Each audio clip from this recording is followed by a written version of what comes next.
tuman Birinson kasb-hunar maktabimizda kasblar festivali va ochiq eshiklar kuni bo'lib o'tmoqda.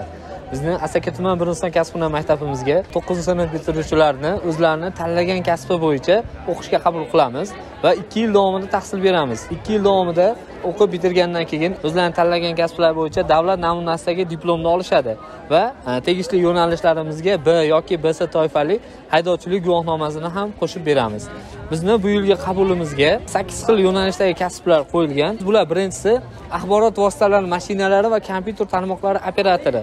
Bu o'zimizni kompyuter sohamiz bo'lib, bu yerda kompyuter bo'yicha, axborot vositalari bo'yicha mutaxassislar dars berib borishadi. Keyingi yo'nalishimiz avtomobillar kuzoviga texnik xizmat ko'rsatish chilangar yo'nalishi. Bu yo'nalishga kirgan o'quvchilarimiz avtomobillar kuzovini ta'minlash, ularga bo'yoq sepish, shu ishlarni o'rganib mutaxassis bo'lib yetishadi. Keyingi yo'nalishimiz qurilish mashinalari operatori.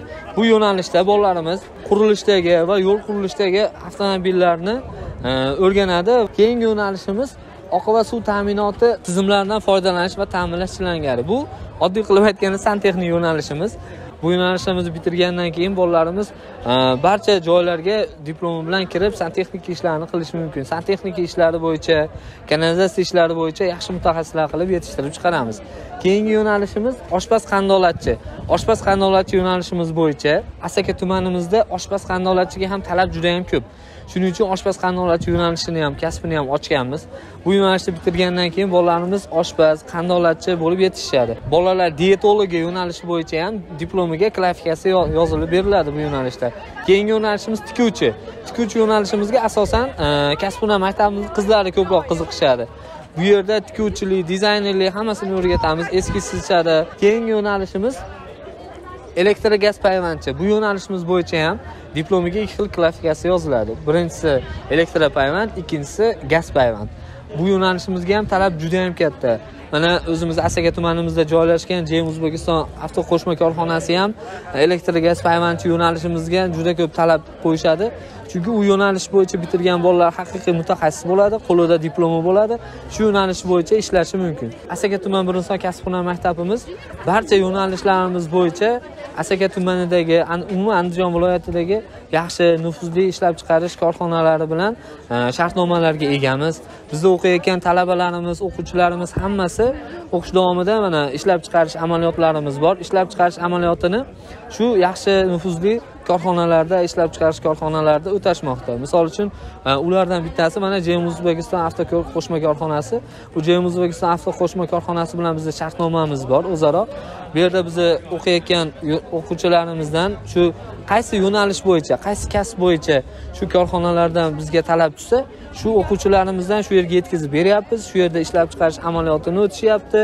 Ishlab chiqarish amaliyoti davomida o'zlariga masalan ishlagan oylik ish haqqi bilan, 3 mahal ovqatlar bilan bular ta'minlashyapti. Bizning qabul jarayonlarimiz shunday kechadiki, qabul jarayoni e'lon qilingandan keyin o'quvchilar otasi yoki onasi bilan birga o'sha o'zini o'qiyotgan maktabidan biriktirilgan vakil bilan qabul jarayonimizga yetib kelishadi va bu yerda otasi yoki onasi birga kelgan ariza yozadi. Qaysi yo'nalishga kirmoqchi bo'lsa, shu yo'nalishimizga qabulga kirish uchun ariza yozishadi va hujjatlar yig'ma jildini bizga taqdim qilishadi. Taqdim qilgandan keyin bu o'quvchilarni xudo xohlasa o'qishga qabul qilamiz. Shu jumladan mana hozir o'qish istagini bildirgan o'quvchilarda shunaqa haligi savollar kelib tushmoqda.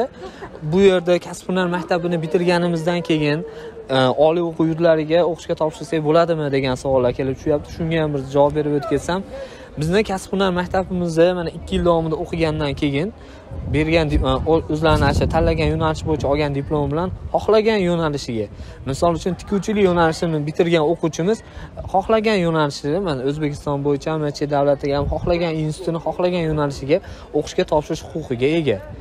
Uni masalan hozir cheklab qo'yilmaydi, hech qayerda cheklanmagan. Hammasi xohlagan joyga o'qishga topshirish huquqiga ega. Institutlarga bemalol topshirsa bo'ladi.